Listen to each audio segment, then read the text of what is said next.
किसी अन्य चीज की आवश्यकता नहीं होती है।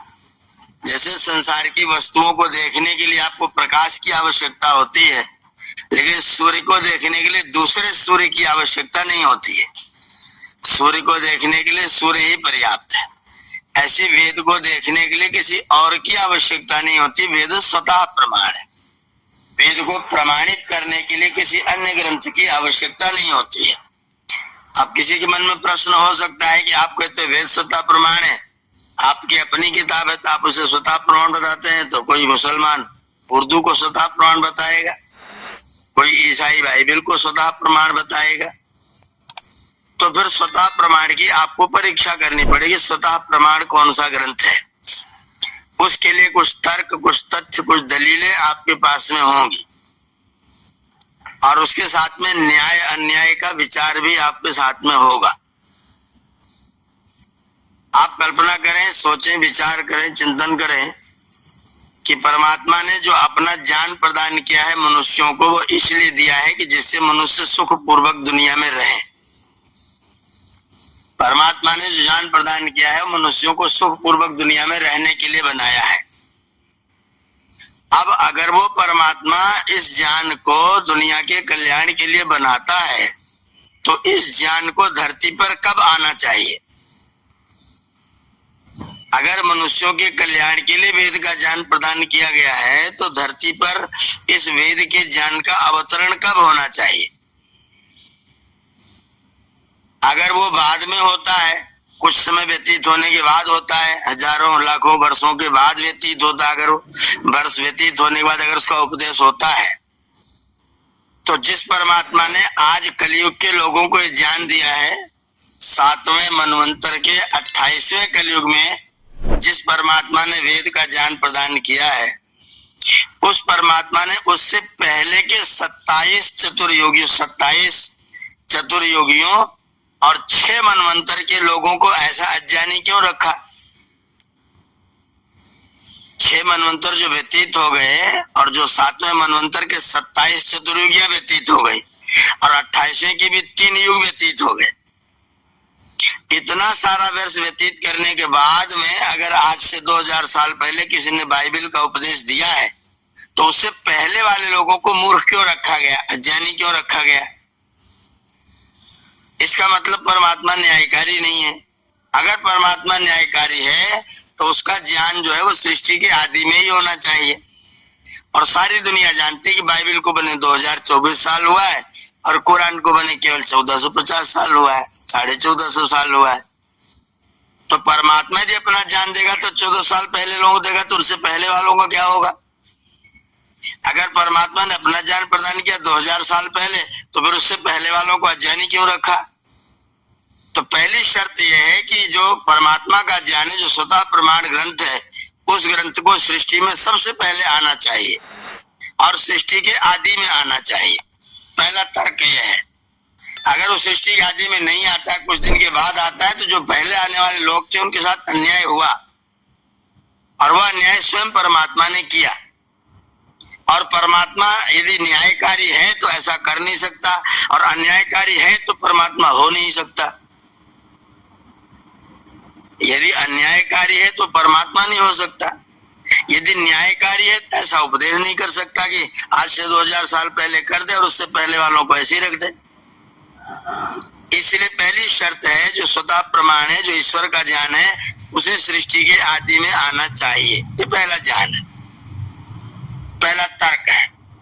दूसरा तर्क देखिए, आज इस समय वर्तमान में धरती पर कई हजार भाषाएं बोली जा रही हैं, कई हजार भाषाएं। एक एक जिला छोड़ दीजिए तो अगले अगले जिले में हिंदी का ही दूसरा प्रारूप है। गढ़वाल से लेकर के बिहार पहुंचते पहुंचते हिंदी के 4000 प्रकार हो जाते हैं। यही हाल अंग्रेजी का, यही हाल उर्दू का, यही हाल पंजाबी का, यही हाल गुजराती का, यही हाल बंगला का।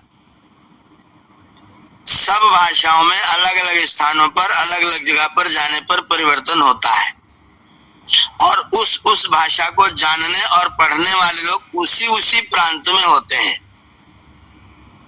जैसे राजस्थान की राजस्थानी जो है वो राजस्थान में ही है, गुजरात की गुजराती गुजरात में ही है, महाराष्ट्र की मराठी महाराष्ट्र में ही है, कर्नाटका की कन्नड़ कर्नाटका में ही है, तमिलनाडु का तमिल भाषा वही है, और आंध्रा और तेलंगाना की तेलुगु भाषा वही है, बंगाल की बंगला वही है।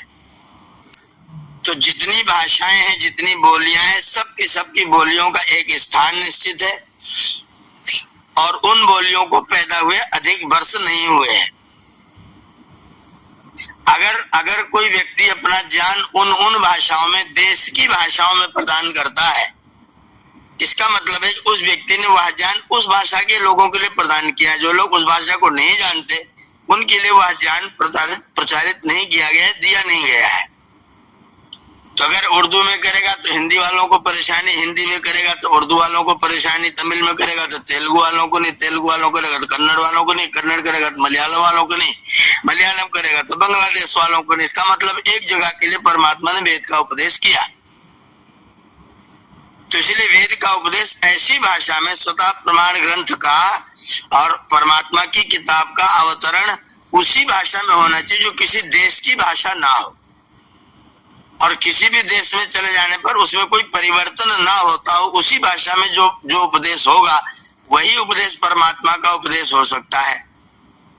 अब आप इस कसौटी पर दुनिया की सब भाषाओं को तौल लीजिए, सारी भाषाओं को इस कसौटी पर तौलेंगे तो आपको पता चलेगा कि पूरी दुनिया में एक ही भाषा है जो एक समान पूरे विश्व में एक जैसी बोली जाती है। इसके शब्द रूपों में, शब्दों में कोई परिवर्तन नहीं होता है, और उस भाषा का नाम है देव भाषा, संस्कृत भाषा। इसलिए वेद ही परमात्मा का उपदेश हो सकता है, अन्य कोई ग्रंथ परमात्मा का उपदेश नहीं हो सकता, क्योंकि अन्य सब ग्रंथ किसी न किसी देश की भाषा में लिखे हैं।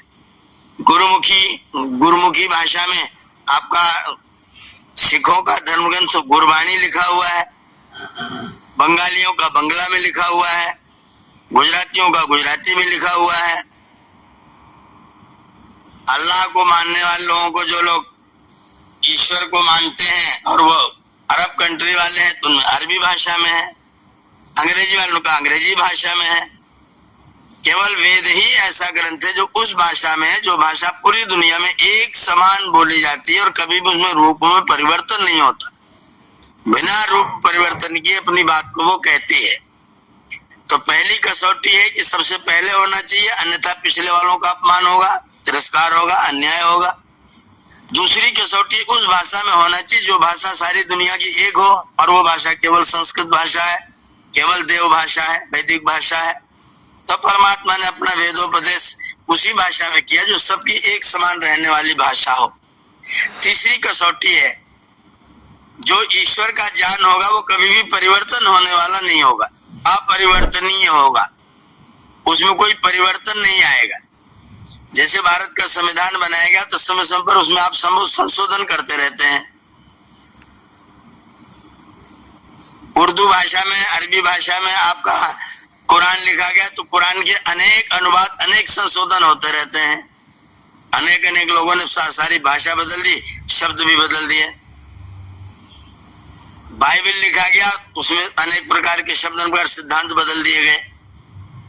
तो ऐसी भाषा जिसमें बदलने की आवश्यकता ना हो, ऐसा ज्ञान जिसमें परिवर्तन की आवश्यकता ना हो, जैसा पहले से लिखा गया है वैसा ही सर्वथा मान्य और स्वीकार्य हो। पूरी सृष्टि के काल में 4 अरब 32 करोड़ वर्षों तक जो एक समान, एक जैसा रहने वाला हो, वही ज्ञान ईश्वरी ज्ञान हो सकता है।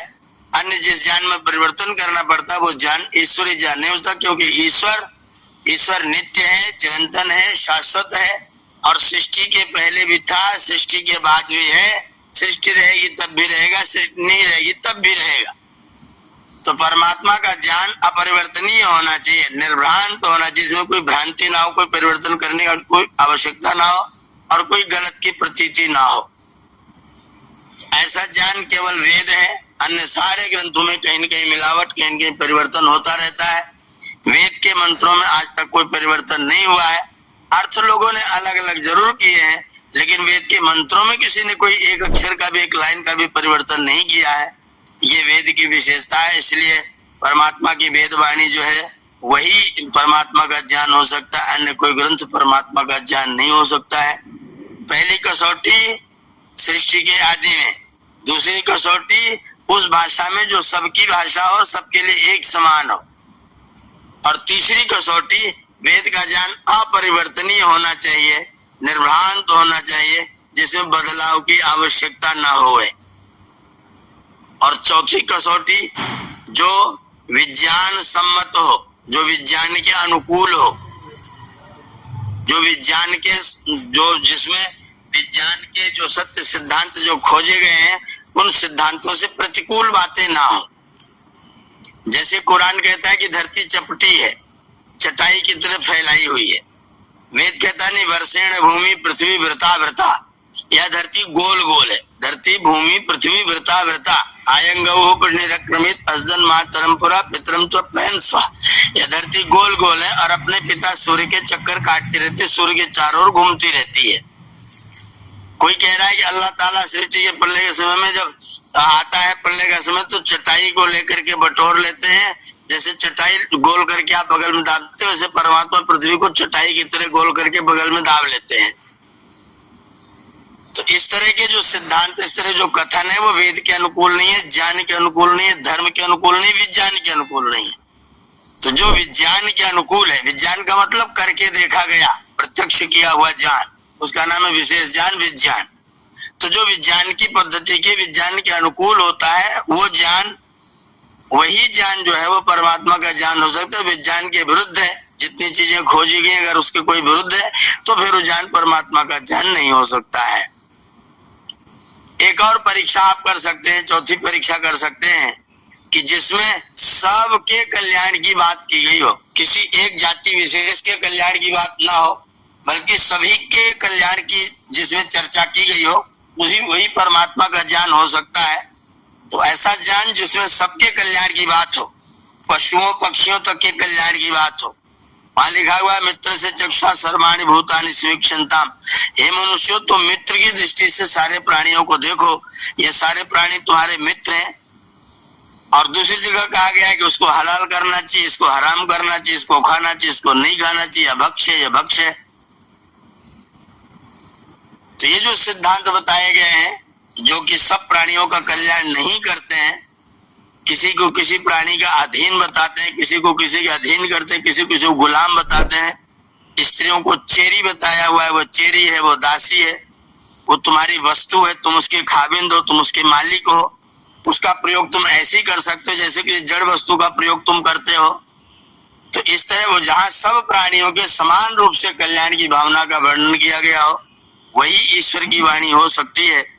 तो इन पांचों कसौटियों को देखते हुए एक ही सिद्धांत, एक ही ग्रंथ, एक ही पुस्तक ईश्वर की वाणी सिद्ध होता है और उसका नाम है वेद। इसलिए महर्षि दयानंद सरस्वती ने कहा कि वेद सब सत्य विद्याओं का पुस्तक है। वेद का पढ़ना पढ़ाना और सुनना सुनाना सब आर्यों का परम धर्म है।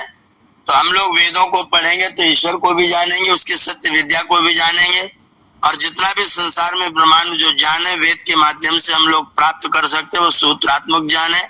उसी को पढ़ना पढ़ाना सुनना सुनाना हमारा परम धर्म है। अन्य ग्रंथों में भ्रम हो सकता है, वे ग्रंथ उपयोगी हो सकते हैं, लेकिन इस परीक्षा के साथ अगर वेद के अनुकूल है तो ही उपयोगी, अगर वेद के विरुद्ध है तो फिर उपयोगी नहीं है। इस परीक्षा के साथ, इस कसौटी के साथ अगर हम वेदों को देख करके उनको पढ़ते पढ़ाते हैं और उनसे ज्ञान को प्राप्त करते तो निर्भ्रांत होते हैं, हमारा कल्याण होता है, हम जगत में स्वयं सुख से रहते हैं और दूसरों को भी सुख से रहने में हम सामर्थ्यशाली होते हैं, सहयोगी होते हैं। तो हम दुनिया के लोगों को सुख पहुंचाएं, अपने भी सुखी रहें, ये भावना वेदों में व्यक्त की गई है। तो ऋषि ने कहा वेद सब सत्य विद्याओं का पुस्तक है, इसी को पढ़ना पढ़ाना सुनना सुनाना हम सब का परम धर्म है। हम लोग वेदों को पढ़ें पढ़ाएं, उनको जानें और जनवाएं। इसके लिए हमारा जीवन लगना चाहिए। वेद के अध्ययन में, स्वाध्याय में, प्रवचन में हमारा पूरा जीवन लगना चाहिए। मेरा जीवन अगर स्वाध्याय प्रवचन में लगा हुआ है इसका मतलब वो जीवन है। अगर वो स्वाध्याय प्रवचन नहीं करता है तो और कुछ भी करता है वो सब उसके लिए बेकार ही है। अगर स्वाध्याय प्रवचन के साथ सब चीज करता है तो सब ठीक है, अगर स्वाध्याय प्रवचन को छोड़ करके इधर उधर के काम करता है तो फिर महती विनष्टि है, फिर महान विनाश है। इसलिए वेद का अध्ययन, स्वाध्याय, पढ़ना पढ़ाना निरंतर चलते रहना चाहिए। ये आर्य समाज का तीसरा नियम है। अगर आप ईश्वर को जानना चाहें, अन्य पदार्थों को जानना चाहें, सब संसार की व्यवस्था को जानना चाहें तो वेद ही सब सत्य विद्याओं का पुस्तक है। वेद का पढ़ना पढ़ाना और सुनना सुनाना सब आर्य लोगों का, सभी श्रेष्ठ पुरुषों का परम धर्म है, अत्यंत उत्कृष्ट धर्म है।